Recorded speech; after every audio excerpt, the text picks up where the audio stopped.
안녕하세요 여러분들 반갑습니다. 대이언 멘토 권혁철입니다. 오늘 재룡산업에 대해서 이야기 좀 해보려고 하는데 제가 저번 영상에서는 이런 말씀을 드렸을 거예요. 현재 재룡산업이 우크라이나 재건 테마와 엮여있는 부분이 있다.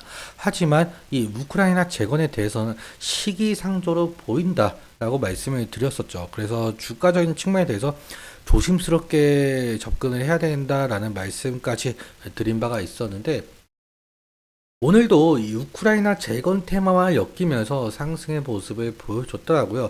그래서 다시 한번 왜 엮여 있었는지 살펴보도록 하고요. 그리고 좀 뒤에 가서는 오늘 시장의 흐름, 시장 상황에 대해서 말씀을 드리려고 합니다.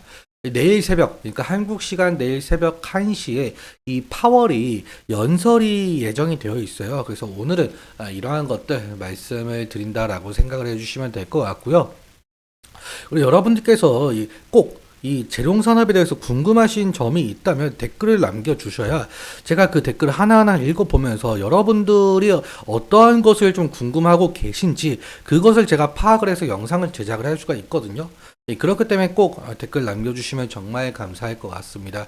그럼 본론으로 바로 들어가 보도록 할게요. 일단적으로 이 재룡산업의 경우에는 이 전력기기 사업을 하고 있는 기업이죠. 그러니까 이 금구류를 만드는 회사인데 어떠한 금구류냐 여기 보시는 것처럼 이 송전탑이나 이 전신주에 들어가는 금구류를 제작을 하고 있다. 그러한 상황에 있어서 현재 재룡전기가 이 우크라이나 재건 테마와 엮여 있었다라고 했잖아요. 이러한 제품들을 만들고 있었기 때문에 이 우크라이나 재건 테마 엮이고 있다라는 겁니다. 좀 더 자세하게 살펴보자면은 이것은 제가 저번 영상에서도 말씀을 드린 바가 있었지만 이 우크라이나가 만약에 전쟁이 끝나면은 이 대규모로 이 도시를 다시금 재건을 시켜야겠죠.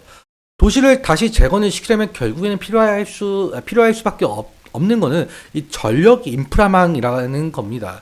그렇다 보니까 이 재룡산업의 이 금구류가 이 전력 인프라망 구축에 꼭 필요한 존재다. 그러면서 이 테마와도 엮이고 있는 상황이다라고 볼 수가 있을 것 같습니다. 하지만 제가 말씀을 드릴 수가 있는 거는 이 우크라이나와 이 러시아의 전쟁 사실상 언제 끝날지는 아무도 몰라요. 왜 그러냐라고 한다면 여러분들도 아시다시피 우크라이나가 지금 러시아의 그 본토를 공격을 하고 있죠. 이에 맞서서 지금 러시아는 이 푸틴 대통령이 체첸을 방문하면서 이 체첸에게 이 우크라이나와 싸울 병력을 파병 좀 해달라라고 부탁을 했었어요. 그렇다 보니까 이 전쟁은 조금 더 길어질 가능성이 있다라는 거죠. 심지어 오늘 뉴스에서도 지금 여론전을 펼치고 있는 상황인데 이 푸틴이 우크라이나가 원전 공격을 시도를 하고 있다. 그리고 젤렌스키는 이 전방을 좀 시찰을 하고 있다라는 뉴스가 있어요. 아무튼 이 푸틴과 젤렌스키가 여론전을 펼치고 있고 실제로 공방을 주고받고 있는 만큼 아직은 좀 재건 이야기가 나오는 것 자체가 좀 시기상조지 않을까. 그러니까 이게 주가적인 측면에 대해서 이 테마성으로 움직이면서 상당히 변동폭이 클 가능성이 높을 것 같아요. 그래서 이러한 점 상당히 조심스럽게 접근을 하시는 게 맞다라고 판단을 내릴 수가 있을 것 같고요. 오늘 시장은 또 상당히 좋지 못해요. 그래서 오늘 시장이 왜 좋지 못했는지 말씀을 드리려고 하는데 이 뉴스를 보면 알 수가 있습니다. 앞서 말씀드렸다시피 한국 시간으로 내일 새벽 1시에 이 파월이 연설이 예정이 되어 있어요. 어떤 연설이냐? 현재 0.25%포인트 금리를 인하를 할 것인지 아니면 0.5%포인트 금리를 인하를 할 것인지 그 부분에 관한 예측을 할 수가 있는 그러한 연설을 하려고 합니다. 그런데 지금 현재 월가, 그러니까 월스트리트 뉴욕의 여의도 가는 지금 현재 0.5%포인트는 좀 무리지 않을까 희박해 보인다라는 그러한 예측 때문에 어제 나스닥 시장이, 그러니까 미국 시장이 상당히 좋지 못한 흐름을 보여줬었어요. 그 나스닥 같은 경우 마이너스 1% 이상 하락을 했었고요. 그렇다 보니까 오늘의 한국장도 좀 어느 정도 영향이 가고 있다라고 말씀을 드릴 수가 있을 것 같습니다.